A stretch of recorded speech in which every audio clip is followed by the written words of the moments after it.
My name's Paul Clintworth and I teach elementary technology integration.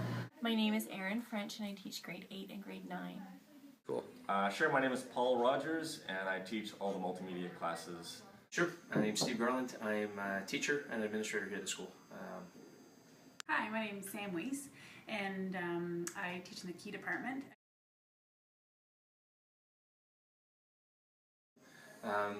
Not just technology for the integration of technology's sake, but more everything from assistive technologies through to really allowing it to become a platform for kids to show their understanding of materials in so many different ways.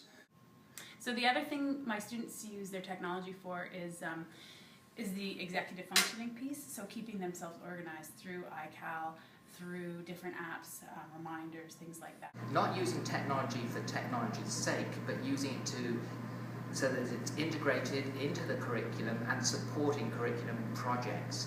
So it's not learning Excel spreadsheets for the sake of it, but using Excel to show some science results. Especially because our kids really struggle when it comes to pen and paper. So their course right now in social studies is on iTunes U, which is web-based. They take their notes via sketchnoting method.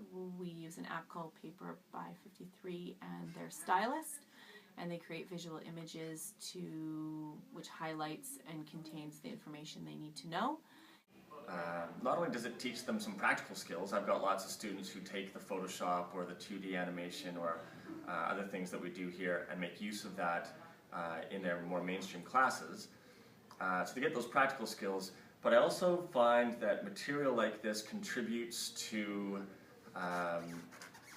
their willingness to iterate. And by that I mean so often a kid will try a math problem and it's done. They won't sit there and go back on the same math problem and try it again and try it again in attempts to figure out something that they got wrong.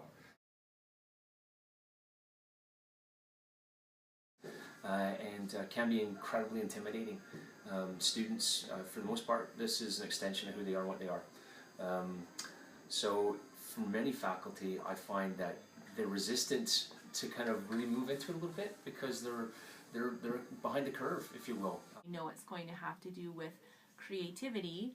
It's going to have to do with thinking outside of that regular little box that students have been in for so long.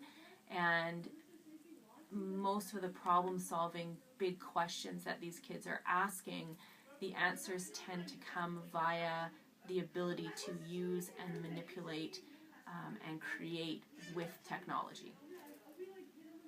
A lot of my students use their iPads specifically for curating information and then taking that information that they have and creating something with it. But the most important thing is to be able to create, not to consume and just take other people's information and regurgitate it, but to really create a new product. There's actually a really neat calculator app that because I work with students with learning disabilities, they need a little bit more tangible and tactile experiences. So there's an app, like a calculator app, where they're actually physically writing in the numbers with their finger rather than having to type. And so little things like that really help them out and just kind of level the playing field for them.